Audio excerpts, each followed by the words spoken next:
Hola, ¿cómo están? Bueno, una vez más nos encontramos para leer juntos e interpretar, digamos, algunas cuestiones sobre los textos que tenemos que leer. En este caso estamos con el texto de Martín de Lelis y Jelica Mosovancic, que se llama Una introducción al paradigma de la complejidad y sus implicancias en el campo de la salud pública. Bueno, ¿por qué traemos este texto? Por un lado, es bastante fundamental en el sentido de que nos da una pauta, un marco, mejor dicho, para pensar los fenómenos de la salud, ¿sí? De hecho, en nuestra cátedra vamos a pensarlos desde esta perspectiva, desde el paradigma de la complejidad. Pero para poder entender este paradigma, primero tenemos que ver, digamos, cómo surge. Sabemos también, gracias a Kuhn, que es un filósofo, ¿no?, que planteó su concepto justamente de paradigma, ¿sí?, como este conjunto de creencias, de valores, de conocimientos, ¿no?, sobre los que se basa una sociedad, en este caso científica, durante determinado momento sociohistórico. Entonces, si consideramos a ese paradigma, ¿no?, como de alguna manera la lente con la que miramos los hechos de la realidad, el paradigma mecanicista persistió durante muchos siglos, desde la modernidad, desde el inicio de la modernidad, hasta les diré, hasta el día de hoy hay resabios del mismo, eh, marcando de alguna manera cómo organizar lo que existe, ¿no?, y cómo pensarlo. E incluso en esta cuestión de la segmentación del conocimiento o la división de diferentes ciencias para analizarlo y para pensarlo, de diferentes ciencias, diferentes disciplinas, etcétera, ¿no? Incluso hasta contrapuestas. Este dualismo es muy característico de ese paradigma. Bueno, este paradigma, en nuestro contexto actual, empieza, digamos, a hacer agua en muchos sentidos. Y más aún hoy, ¿no? En esta situación que uno puede ver como de extrema incertidumbre y caos que plantea la pandemia por el coronavirus, COVID-19, podemos, bueno, ver un claro ejemplo de cómo este paradigma mecanicista, que derivó también en prácticas como el modelo médico hegemónico, ha llevado a ciertos sesgos en el análisis de la realidad que muchas veces, bueno, hacen de alguna forma, generan nuevos problemas, ¿no? Pero bien, antes de avanzar sobre eso, vamos a ir viendo el texto. En principio tenemos una introducción, algo apretada, digamos, ¿no? En el segundo párrafo hace mención a este paradigma mecanicista que hemos mencionado recién. Un paradigma que de alguna manera queda, dice, entronizado a partir del pensamiento cartesiano, ¿sí?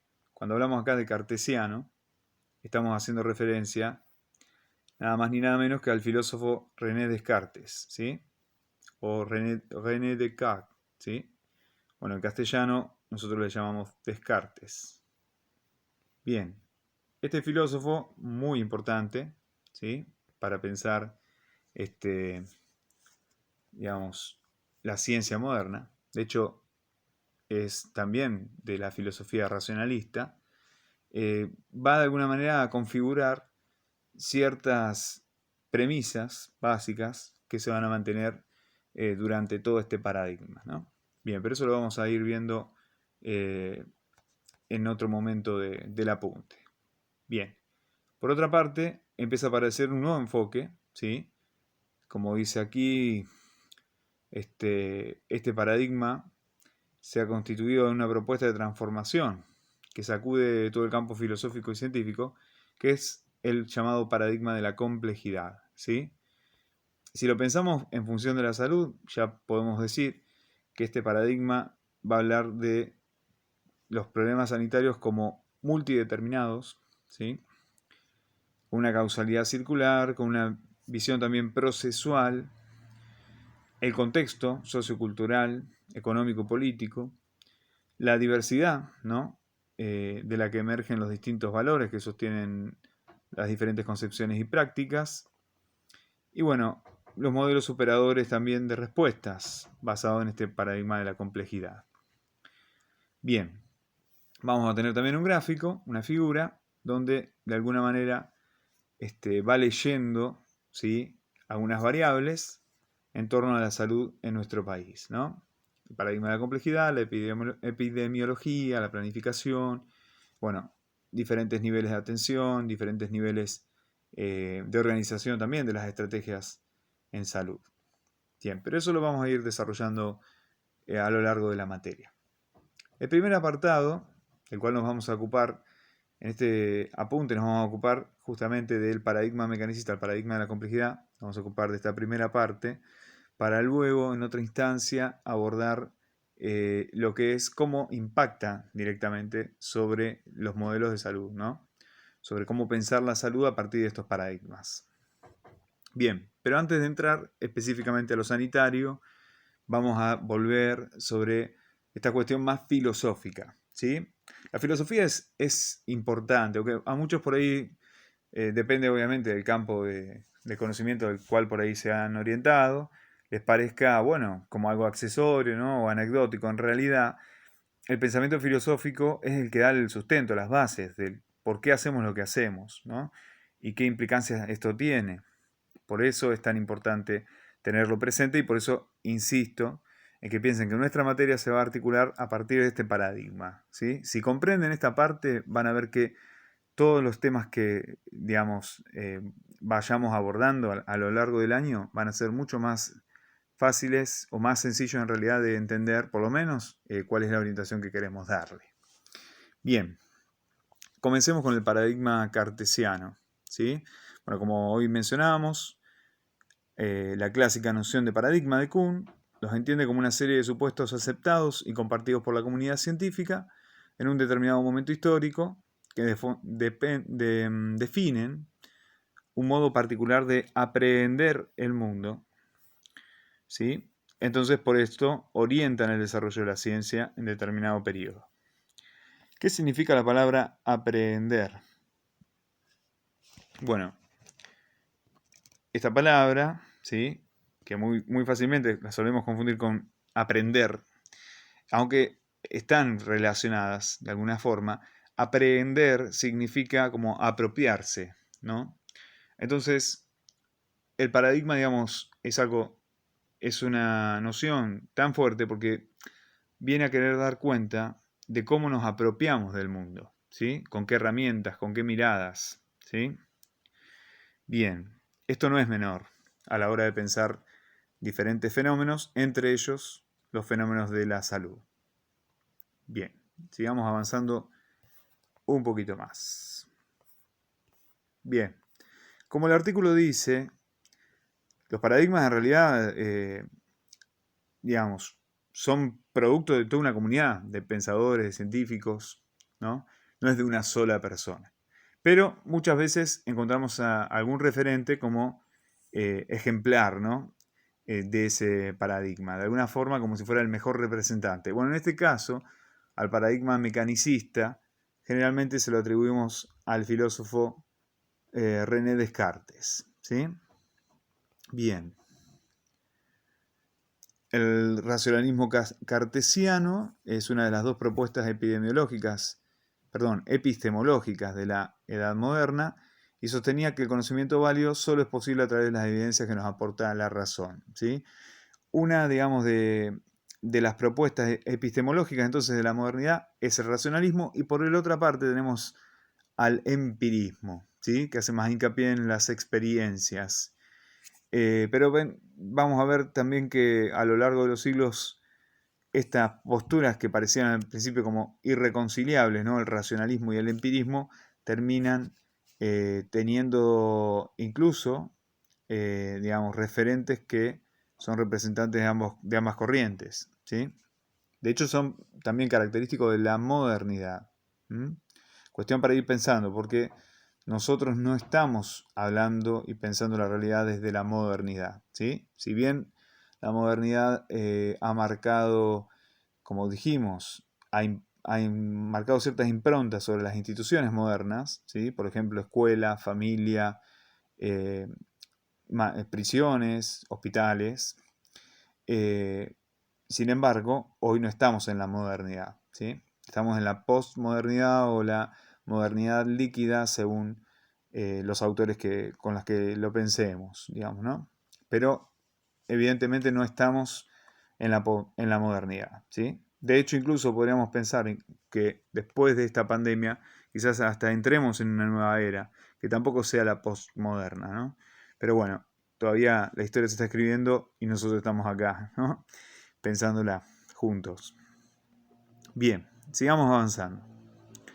Bueno, para Descartes, toda experiencia del mundo, todo objeto, todo organismo, pueden descomponerse en elementos más simples, ¿sí? Llegando a partes indivisibles. A partir de esta concepción, el método científico proponía descomponer los problemas en problemas más simples, ¿no? O sea, el análisis justamente tiene que ver con esto, con ir desarmando el problema, simplificándolo, ¿sí? ¿Cómo lo hacía? Bueno, por ejemplo, dice que la solución del todo es la suma de las soluciones de sus partes. O sea, pensándolos un poco desde la metáfora, digamos, de el hombre como máquina, ¿no? Y sus piezas funcionando de alguna manera como, digamos, diferentes engranajes de esa máquina, ¿no? Bien. Para Descartes uno podía ir desarmando esa máquina, podía ir analizando sus partes y así entendiendo cómo funcionaban en su totalidad, ¿sí? Bien, muy bien. Bien. Bueno, esto que les decía está, bueno, marcado ahí, ¿no? En el texto, lo estamos marcando. Perfecto. También otro de los aportes, digamos, de los científicos de época, como Newton, de alguna manera terminan de cerrar esta idea del hombre máquina, ¿no? La mecánica de Newton completa también esta metáfora del mundo como un mecanismo de relojería perfecto, gobernado por leyes matemáticas exactas, y terminan de configurar este paradigma reduccionista mecanicista, ¿sí? Reduccionista por esta cuestión que mencionábamos hoy, de ir hacia lo más simple, ¿no? Descomponer las partes hasta encontrar la parte más simple de la misma, y mecanicista en esta suposición de que los fenómenos, los hechos, los organismos estaban configurados en base a leyes que eran predecibles, eh, y que bueno, que de alguna forma podríamos explicar cómo funcionaba esta maquinaria si podíamos dilucidar cuáles eran esas leyes, ¿no?, que lo ordenaban. Bien. Descartes dudaba de la validez de las evidencias empíricas para acceder al conocimiento de la realidad, ¿no? Esto que les decía hoy al principio, el racionalismo estaba enfrentado al empirismo. De hecho, Descartes afirma, pienso, luego existo, después de toda una serie de análisis, ¿no?, que él hace acerca de la realidad, usando su método, que era el método de la duda cartesiana, que era poner en duda todo aquello que no fuera, toda idea que no fuera clara y precisa, ¿no? Con esa premisa empieza Descartes su investigación filosófica, ¿no?, especulativa, y justamente llega a rechazar cualquier información que provenga de los sentidos, porque pensaba que los sentidos eran engañosos, que podían alterar, digamos, la información, y por eso el verdadero conocimiento no podía venir de los sentidos, sino de la propia mente, ¿no? Por eso empieza a descomponer, digamos, a dudar de todo, hasta que llega a este principio de que de lo único que no podía dudar era de que estaba pensando, y luego afirma, pienso, luego existo, ¿sí? Bueno, en base a esta afirmación es que Descartes de alguna forma descarta, ¿no?, lo empírico. Bien, muy bien. Otra de las cuestiones que postula René Descartes al respecto es esto último, ¿no?, que está marcando acá al final del párrafo, digamos, postulando esta afirmación, pienso, luego existo, separa la mente de la materia, ¿sí? O sea, la cosa pensante, ¿sí?, el sujeto pensante, perdón, de la cosa pensada, ¿sí? Bien, entonces origina entonces aquí las posturas objetivistas de la ciencia, ¿sí?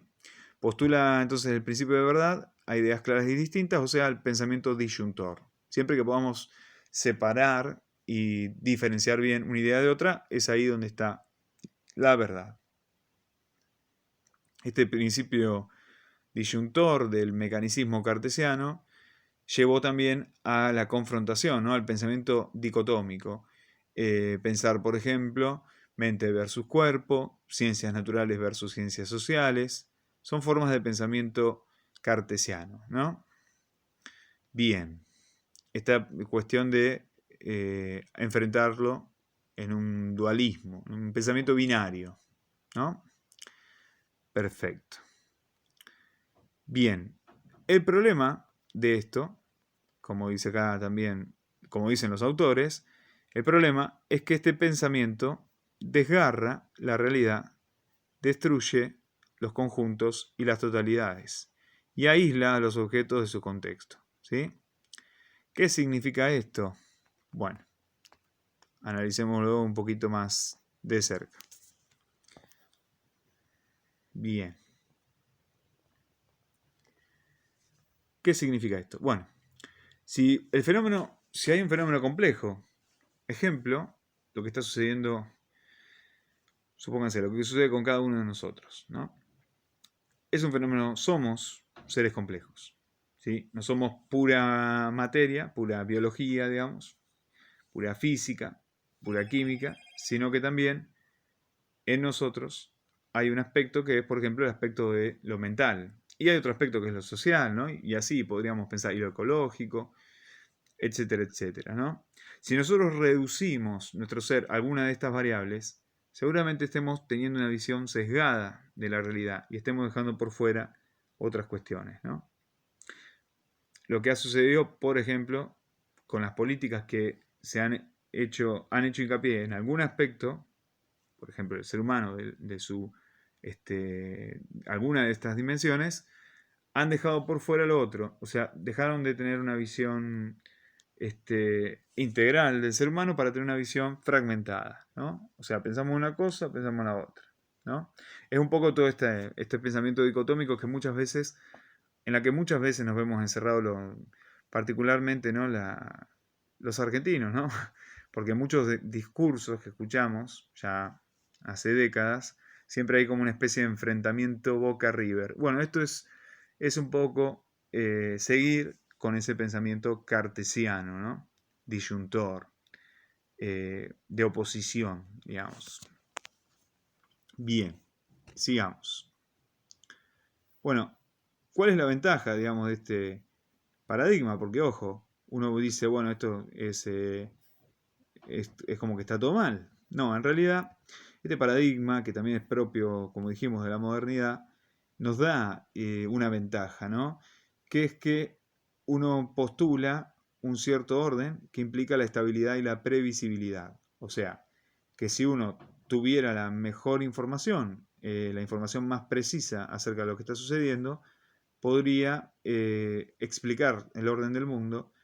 Esto da estabilidad y también es previsibilidad. O sea, uno puede prever qué es lo que va a suceder a partir de la información que ya tiene, ¿no? Eso sería muy lindo si fuese así, ¿no? Pero bueno, hoy vemos que la realidad es mucho más compleja de la que por lo menos pensaban estos filósofos y científicos modernos, ¿no?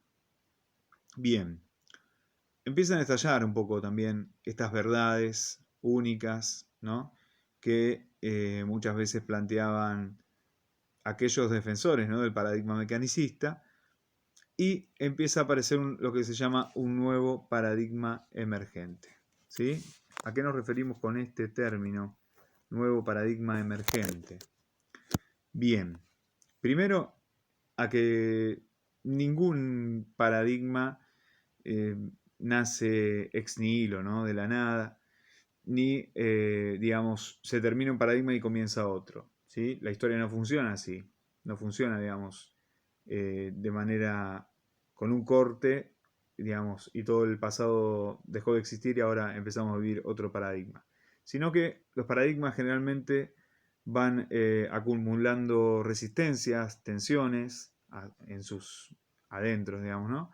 Hasta que van apareciendo, van emergiendo nuevos filósofos, nuevos pensadores que empiezan a postular algo radicalmente distinto, y a medida que esa crisis se vaya acrecentando, el paradigma anterior empieza a fracturarse, empieza a perder poder, perder fuerza, perder digamos, convencimiento en las personas, y bueno, va perdiendo terreno hasta que generalmente se fortalece un nuevo paradigma, un paradigma emergente, ¿no? Bien, sigamos. Este paradigma emergente, o sea, es un poco analizar cuáles son los antecedentes, ¿no?, de este paradigma de la complejidad al cual nos venimos refiriendo, ¿sí? Bien, vamos a ir viendo algunas cuestiones.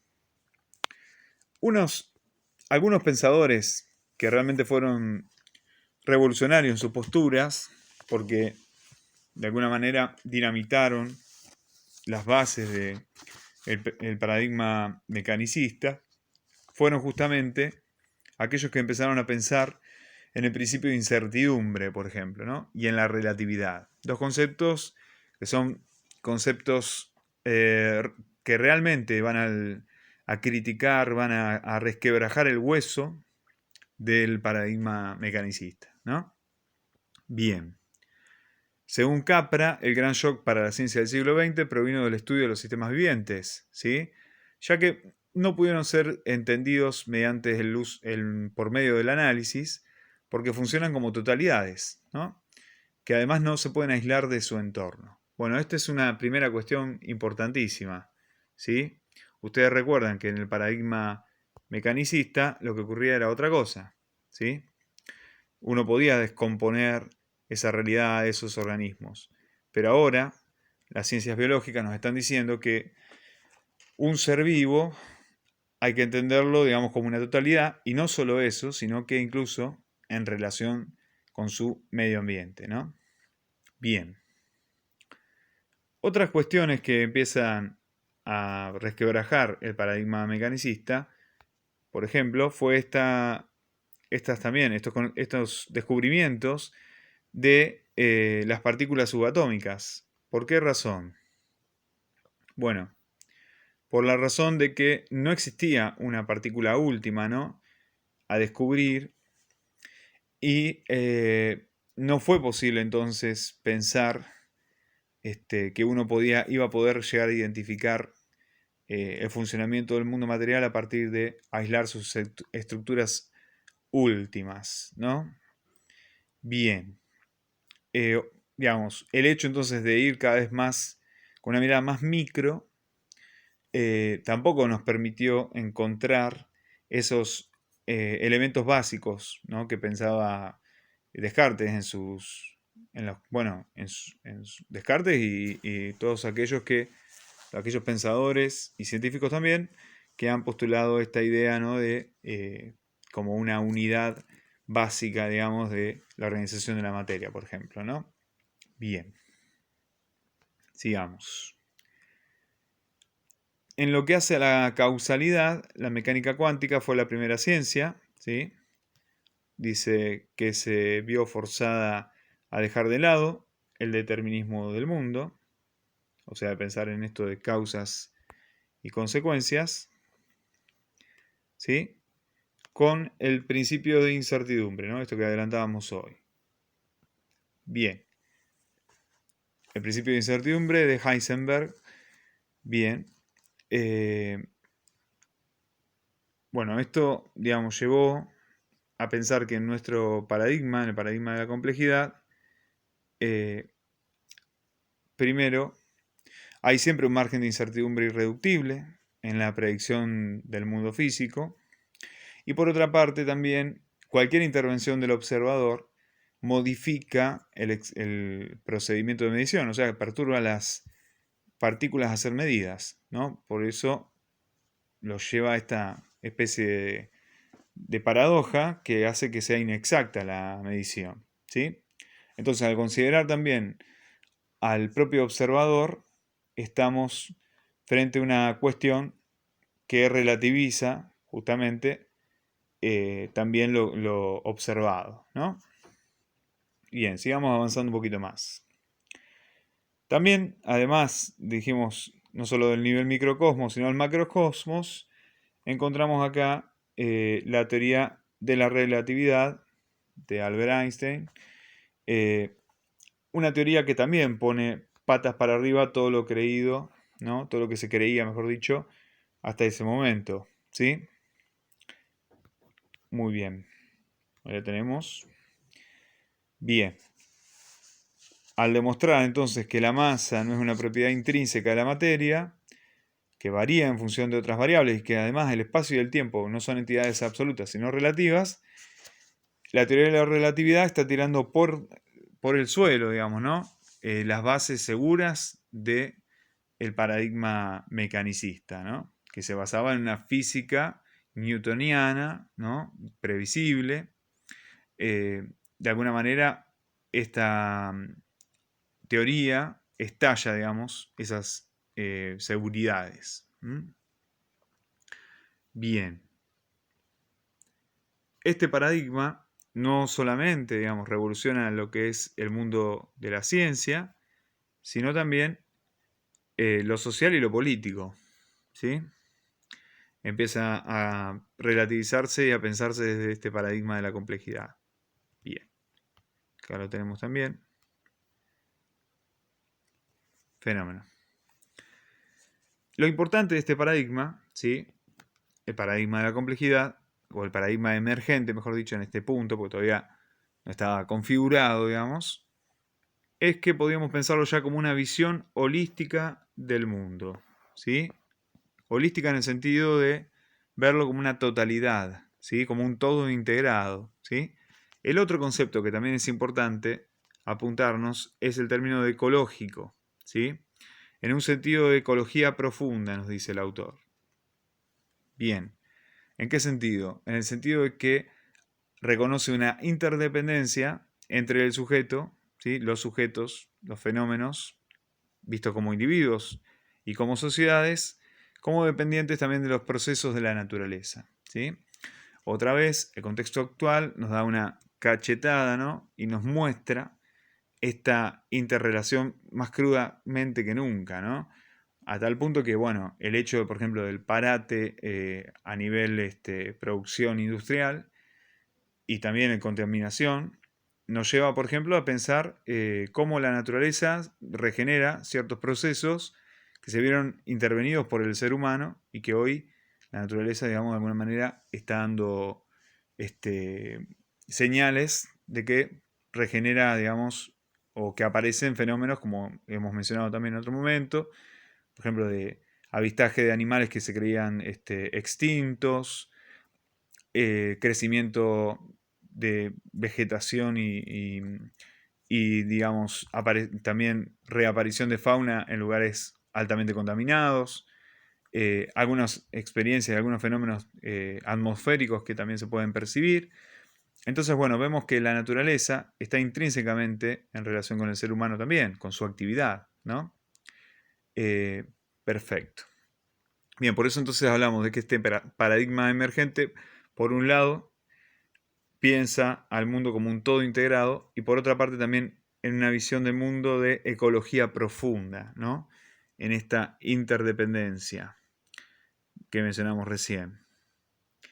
Muy bien. Sigamos. Bueno, acá justamente al final, en el anteúltimo párrafo de este apartado, nos señala esta cuestión que acabamos de mencionar, ¿no? La visión holística implica comprender el todo funcional y entender consecuentemente la interdependencia de sus partes. La visión ecológica va más allá porque se incorpora a la comprensión de cómo el organismo se inserta en su entorno natural y social, ¿sí? O sea, por un lado la cuestión de pensar las funciones y por otro lado también la función de ver la cuestión del entorno, de cómo estamos atravesados por este entorno. Bien. Ahora vamos de lleno a la teoría al paradigma de la complejidad. En este apartado, el 1.3. Bien, como veníamos mencionando, aparecen entonces científicos, teorías, voces que empiezan a contradecir al paradigma mecanicista. Y particularmente aparecen ciertos antecedentes que también le dan más fuerza, ¿no?, a este nuevo paradigma. Uno de los antecedentes es la teoría general de los sistemas, ¿sí?, o la llamada visión sistémica. Que bueno, lo que hace esta visión sistémica es justamente revisar esto que planteábamos hoy, el todo y las partes, ¿sí? Empieza a pensar entonces a los sistemas como totalidades integradas, cuyas propiedades no pueden ser reducidas a las partes más pequeñas, ya que las propiedades del sistema emergen de su forma de organización, ¿no? Es lo que también la psicología de la Gestalt ha llamado en su momento el famoso axioma de el todo es más que la suma de las partes, ¿no? O sea, hoy en día, bueno, incluso pasa en muchas teorías, por ejemplo, también el funcionamiento del cerebro, en función, digamos, de las conexiones sinápticas, ¿sí? Hoy las teorías neurológicas apostan más a esta cuestión funcional del cerebro que a la cuestión, digamos, de la localización de las diferentes áreas del cerebro vinculadas a funciones mentales o cognitivas, ¿no? O sea, hoy se piensa más en esta cuestión de la funcionalidad y la plasticidad del cerebro que en pensar en determinadas partes del cerebro como estáticas que se ocupan de diferentes funciones, ¿no? Bien, bueno, este es un ejemplo también de esta visión sistémica. Bien. Otra cuestión importante de los sistemas, como dice acá abajo, los sistemas vivos se caracterizan por ser abiertos, ¿sí? Quiere decir que intercambian materia y energía con su medio.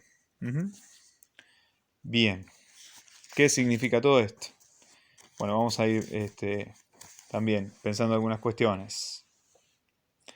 Por un lado, nos dice que al intercambiar justamente información, materia y energía con su medio, estos sistemas tienen la capacidad de autorregularse, ¿sí? ¿Qué significa autorregularse?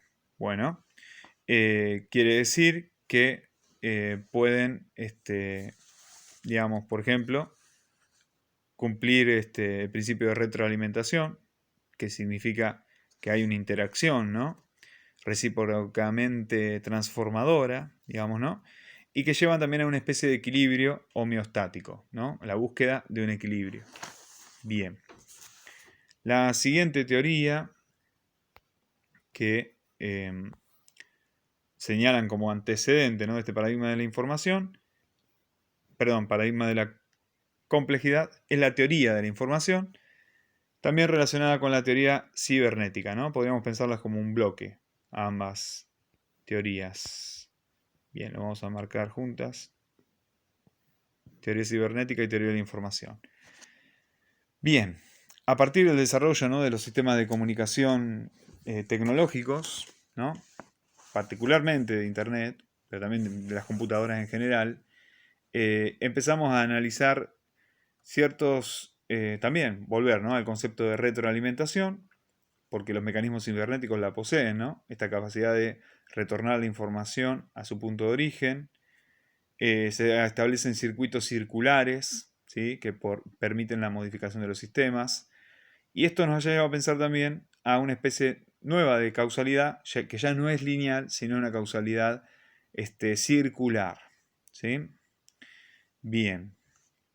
La retroalimentación, entonces también, como dijimos anteriormente, es esencial, es el mecanismo esencial de la homeostasis o autorregulación, que permite a los organismos vivos mantenerse en un estado de equilibrio dinámico.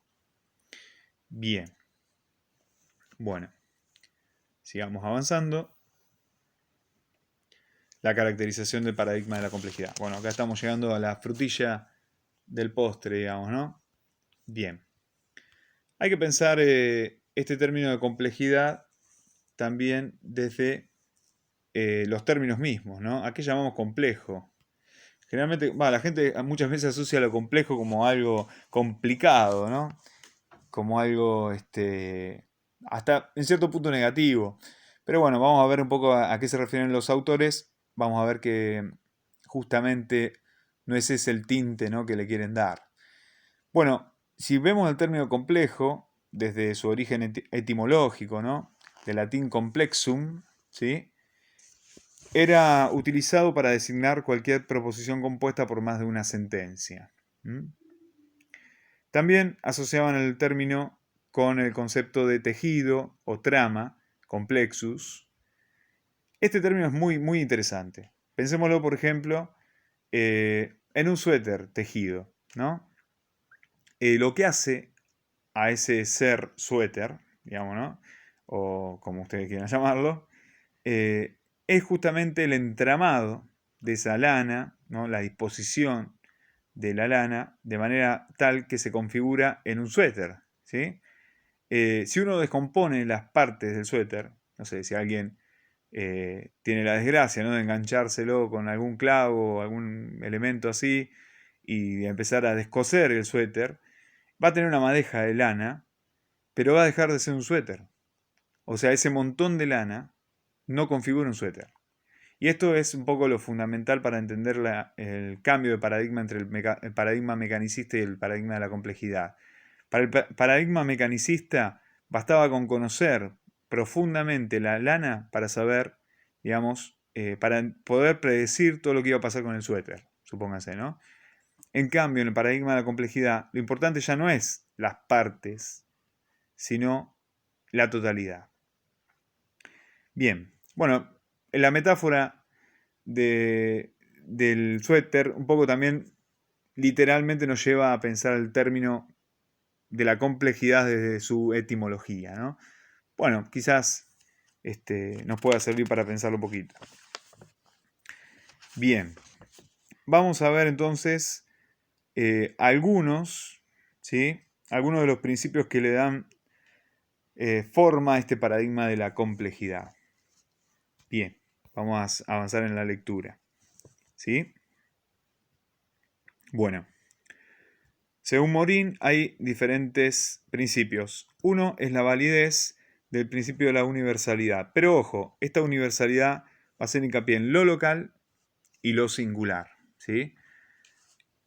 Es como superar la dicotomía, digamos, de lo general y lo particular.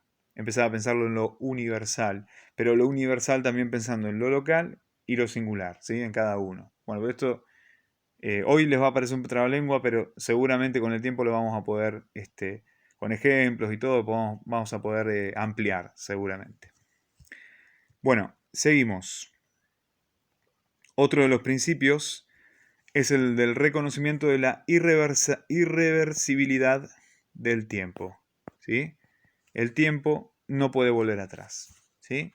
Estamos también atravesados por nuestra historia, ¿sí? Por eso es absolutamente necesario pensarnos también en estos términos de construcción sociohistórica, que es, bueno, el aporte que hace también el paradigma de la complejidad en contraste al paradigma mecanicista, que recordarán es un paradigma también ahistórico, ¿sí? Porque al pensar en principios y leyes universales que gobiernan absolutamente todos los fenómenos sociales y naturales, el paradigma mecanicista se volvía ahistórico. Ya la historia no importaba, porque no importaba en qué momento histórico estuviera hablando, porque siempre iba a ser así, ¿no? Bueno, esto se empieza a relativizar también con el paradigma de la complejidad. Bien, sigamos avanzando entonces. El tercero de estos principios, ¿no?, del paradigma de la complejidad que nos marca Morin es la necesidad de unir el conocimiento de los elementos al de conjuntos o sistemas que estos constituyen. O sea que vamos a hacer hincapié nuevamente en esta cuestión de los sistemas, ¿sí? Bien, vamos a marcar así no tachamos tanto todo. Bien, sigamos. El cuarto de los principios es la inevitabilidad de la organización. En los seres biológicos y en los seres antroposociales la autoorganización, ¿sí? Así que organización y autoorganización. En nuestro caso, los seres humanos, que somos también seres antroposociales, además de biológicos, hablaríamos de la autoorganización. El principio de la causalidad compleja, ¿sí? Que comporta la causalidad circular interrelacionada. La causalidad compleja, entonces, podemos también pensarla desde el lugar de la interdependencia espiralada, por ejemplo, ¿no? Que ustedes seguramente lo habrán escuchado alguna vez en materias como en pedagogía, cuando Freire, o cuando incluso los aportes de Jean Piaget sobre la pedagogía hablan de esta interdependencia espiralada, ¿no? Bien, bueno, hace referencia un poco a este principio. Bien, el sexto principio es el principio dialógico, que asocia dos términos complementarios y antagonistas, ¿sí? Por ejemplo, orden, desorden, unidad, diversidad, etc. Este principio dialógico sería el principio que supera a la visión dicotómica, ¿sí? Del paradigma mecanicista, ¿sí? O sea, si lo empezamos a pensar como dialógico, vamos a pensar justamente en un intercambio, ¿sí? Entre pares aparentemente opuestos, pero bueno, hacer esa síntesis, ¿no? De la tesis, antítesis y lograr una síntesis es también parte de lo que propone el paradigma mecanicista. Bien, en este sentido también se relaciona el séptimo principio. Igual el orden es totalmente arbitrario, ¿eh? No piensen que es por algún motivo que estamos hablando de uno u otro. Bien, vamos a marcarlo acá. El principio dialógico, ya lo dijimos. Bien. Bueno, el principio de distinción, ¿sí? Pero no de disyunción. Distinguir en el sentido de, bueno, de poder diferenciar diferentes aspectos, ¿sí? Pero volvemos a lo mismo, no pensándolos como antagónicos, si no estaríamos volviendo al paradigma mecanicista. Bien. Bueno, el principio también de relación entre el observador y el objeto observado o concebido, la necesidad de introducir la noción del investigador humano, ¿sí? Esto es reconocer que nosotros estamos implicados en el problema a estudiar y bueno, si tenemos en cuenta esa variable, lejos de pensarlo como un obstáculo, es pensar, digamos, en nuestros puntos ciegos, digamos, ¿no? Bien, y por último en esta larga lista, reconocimiento de los límites de la demostración lógica en el seno de los sistemas formales complejos. O sea, aún dentro de la lógica, hoy podemos encontrar límites, digamos, ¿no? Bien. Luego también se agregan un par de principios más. El de recursividad organizacional. La idea recursiva es pensada como todo lo que es producido reentra sobre aquello que lo ha producido en un ciclo autoconstitutivo, autoorganizador y autoproductor, ¿sí? De alguna manera pensarlo como producto y productor del orden social, ¿sí? Esta cuestión del recurso. Bien, eso está acá abajo. Perfecto. Y por último, vamos a subir el texto. Menciona también el principio hologramático, ¿sí?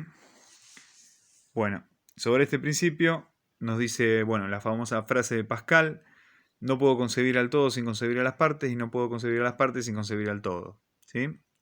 Podemos enriquecer al conocimiento de las partes por el todo y del todo por las partes en un mismo movimiento productor de conocimientos, ¿sí? Bueno, esa es un poco la idea de este principio hologramático. Fíjense que no estamos sumando, digamos, si bien los desglosamos en diferentes principios, estamos haciendo como hincapié en diferentes aspectos de esta complejidad. O sea, en síntesis, estamos más o menos hablando siempre de lo mismo, ¿sí? Pero bueno, haciendo diferentes lecturas más finitas para compararlo con el paradigma anterior. Bien. Bueno, por último, vamos a ver algunos conceptos claves para ver el paradigma de la complejidad. ¿Sí? Vamos a hacer un poquito rapidito, así no los aburro y lo pueden ir masticando en sus hogares. Bueno, una de las cuestiones que menciona acá el texto, ¿no? como conceptos claves de este paradigma, es la autoorganización y redes. ¿Sí? Bien, fíjense que estamos hablando siempre más o menos de las mismas cuestiones. Bueno, los sistemas vivos, esto me encanta esta idea. Los sistemas vivos son islas dentro de un mar de desorden. ¿Sí? Islas de orden dentro de un mar de desorden. ¿Sí? ¿Qué significa esto? Esta imagen tan apacible quizás. Bueno, dice, bueno, porque mantienen su estructura, ¿no? A pesar del contexto, ¿sí? Estos sistemas están dotados de autonomía relativa y son adaptativos respecto de su ambiente. Esto también es una noción importante, ¿no? Los sistemas vivos, como una especie de isla de orden dentro del caos, están dotados de autonomía relativa y son adaptativos respecto de su ambiente. O sea que guardan cierta autonomía a pesar de estar implicados, atravesados, ¿no? por el contexto. Bien. Esta noción, entonces, nos hace pensar en otro concepto, que es el concepto de red, ¿sí? Como dice, bueno, como hay varias canciones que hablan de esto, ¿no? Pero bueno, esta noción de red, estamos atrapados en la misma red, bueno, tiene que ver con esto, ¿no? Con esta conectividad recíproca, ¿no? Esta red se hace a sí misma continuamente, es producida por sus componentes y además los produce, ¿sí? Nosotros configuramos entonces esta red y a su vez la producimos. La producimos y también la sufrimos, de alguna manera, ¿no? Ambas cosas. Bien.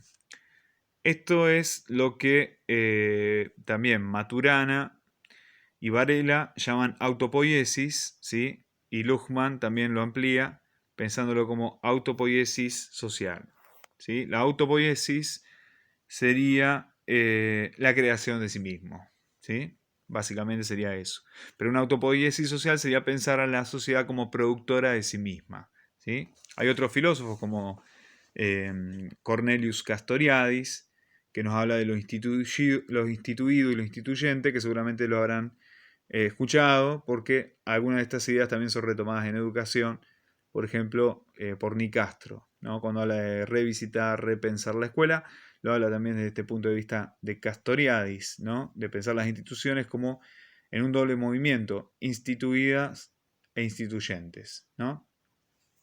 Bien, bueno, la cuestión de la autopoiesis social se relacionaría más que nada con la parte, el movimiento instituyente, que sería la creación de lo humano, la creación original de la humanidad, digamos, ¿no? Pero bien, sigamos. Sigamos. A ver. Bueno, por último, cada comunicación crea pensamientos y significado, da lugar a nuevas comunicaciones y la red se genera a sí misma. Por eso es autopoiésica, ¿no? Bueno, acá está también la relación entre comunicación y la red, ¿sí? La comunicación crea. Pensemos también que este concepto se relaciona con la idea del hombre como, el hombre, o mejor dicho, el ser humano, como animal simbólico, ¿sí? Una idea que, entre otros filósofos, sostiene Ernst Cassirer, ¿sí? Bien, muy bien. Sigamos con otra noción, la noción de contexto y los niveles de análisis, ¿sí? Bueno, en su relación bastante mal ahí, un poquito mejor. Bien, veamos. Uno piensa, digamos, como un sistema, cómo pensar un sistema, ¿no? El sistema hay que pensarlo también en relación a su ambiente, pero esta relación es constitutiva, ¿sí? O sea, no es pensar, por ejemplo, una escuela inserta en una localidad, ¿no? En una comunidad, sino pensar, digamos, que el ambiente contribuyó a configurar las características del sistema, dice, ¿no? O sea, que de alguna manera, para que existan determinadas instituciones, determinadas, bueno, comunidades, organismos, etcétera, el ambiente también contribuye a que estos existan, ¿no? De hecho, bueno, volvemos al contexto actual.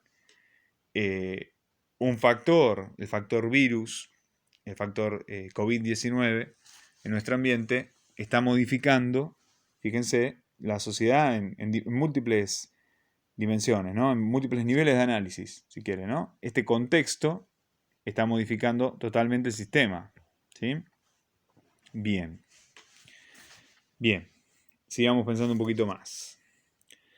No solo el ambiente influye sobre el sistema, sino que los sistemas contribuyen a la configuración de los ambientes en los que están insertos, ¿no? En esta cuestión de la reciprocidad, ¿sí?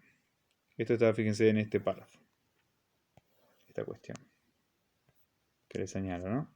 Bien, no está exactamente ahí, pero en ese párrafo está.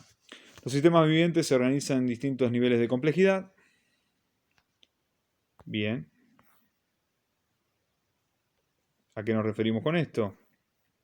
Bueno, ustedes lo habrán visto en biología mucho mejor que yo, que tengo una formación psicológica, pero si podemos hablar de diferentes niveles de complejidad, podemos pensar de una cuestión muy sencilla, por ejemplo, célula, tejido, órgano, organismo, ¿sí? Como seres, individuos biológicos, pero también podríamos pensar en ecosistemas, en la biosfera, ¿no? Nuestro planeta dentro de un sistema solar, la galaxia, etcétera, ¿no? Bien. Y desde lo humano también podemos hacer otras lecturas, ¿no?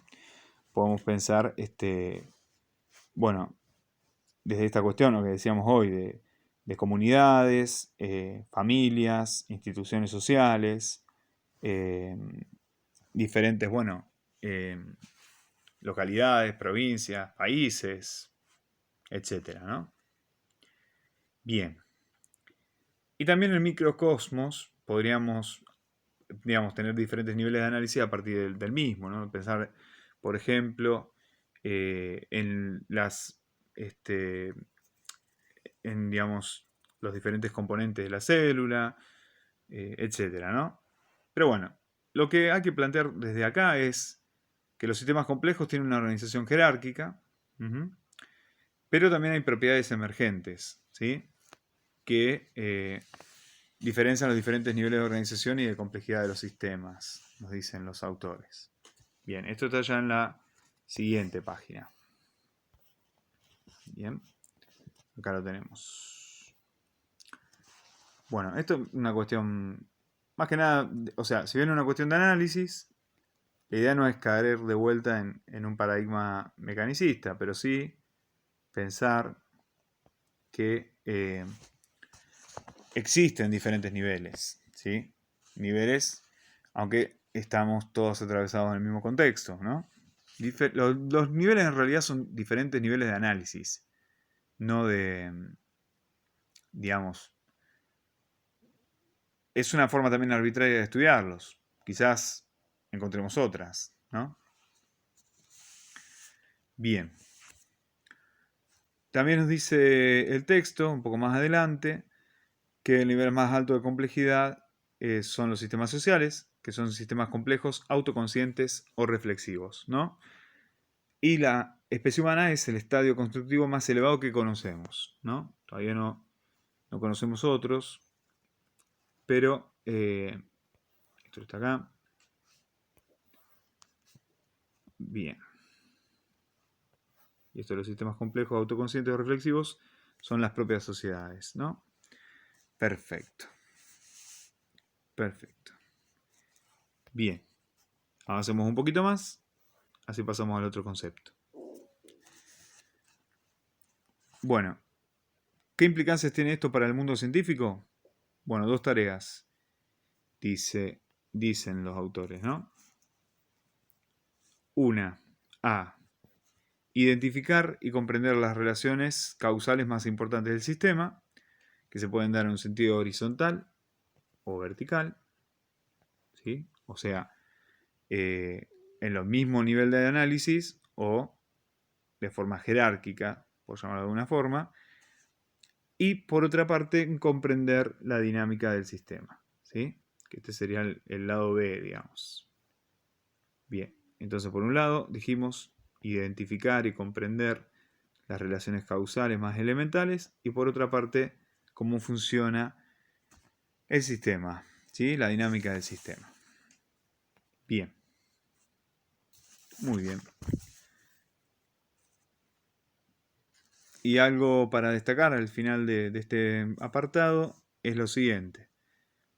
Las aproximaciones verdaderamente sistémicas y complejas en ciencia hoy por hoy son más que escasas y pueden entenderse como una necesidad, dice, o una promesa, más que una realidad, ¿no? Es triste esto, pero es lo que realmente está pasando, ¿no? Todavía nos cuesta trabajar interdisciplinariamente, pensar con otros, tener una visión más compleja, ¿no? Y nos pasa no solamente en el aspecto de la salud, de la ciencia, incluso en las escuelas, ¿no? En el ámbito educativo. Trabajar con otros, articuladamente, es algo, digamos, que existen experiencias, pero son escasas, ¿no? Son todavía escasas. Bien. Vamos con la siguiente noción. Es la noción de proceso. Bien, yo les dije que iba a ser breve y no estoy siendo bastante breve. Vamos a tratar de acelerar un poquito. Bueno, esta cuestión del proceso es pensar, de vuelta, en salir de lo estático para empezar en dinámicas, ¿no? Los procesos implican historicidad, o sea, tienen el papel del pasado es importante para pensarlo. También una sucesión de bifurcaciones, o sea que siempre podemos pensar que hay alternativas, ¿no? Que han quedado algunas truncas, ¿no? Bien. Esta cuestión de la historicidad introduce la noción de proceso irreversible, como dijimos anteriormente, y la bifurcación también habla de hechos, ¿sí? Hechos que no pueden ser predichos determinísticamente. No podemos pensarlo como una sincronización causal, dice. Bien. O sea, perdón, tenemos que pensarlo como una sincronización causal y altamente improbable, ¿no? Independiente. Bueno, de hecho, creo que los hechos que han sucedido los últimos meses fueron totalmente impredecibles, ¿no?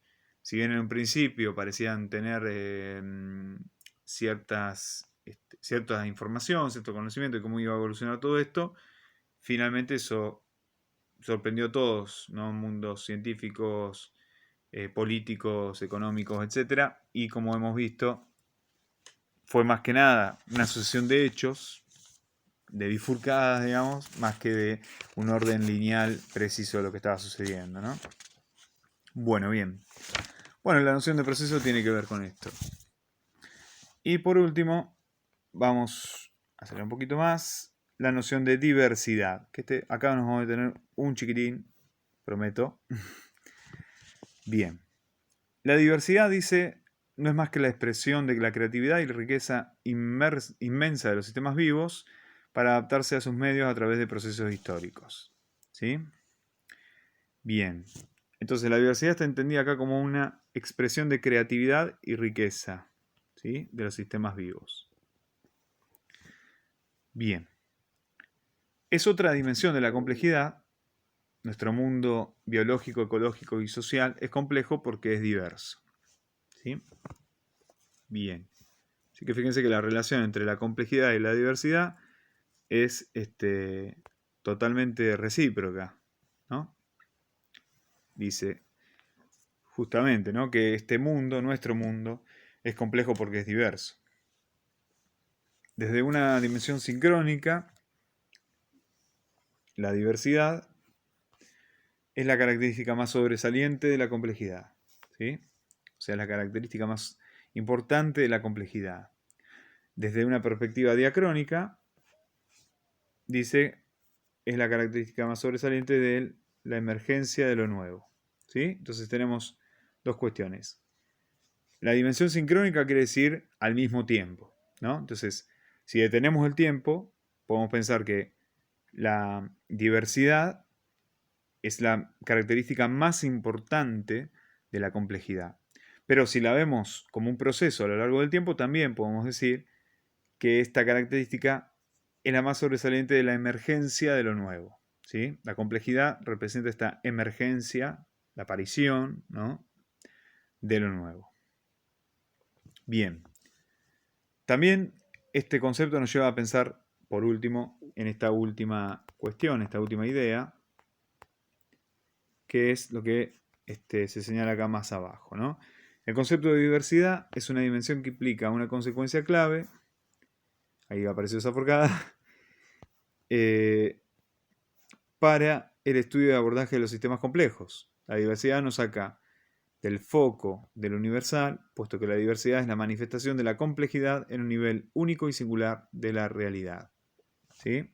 Bueno, entonces, este concepto es un concepto, digamos, también revolucionario, en el sentido de que nos hace pensar más que en reglas generales, en la manifestación de lo complejo en un nivel único y singular, ¿sí? De esta realidad. Bien, bueno, espero que el punteo haya servido. En la próxima nos vamos a ver con algunas implicancias del paradigma de la complejidad en el campo de la salud. Bueno, nos vemos luego.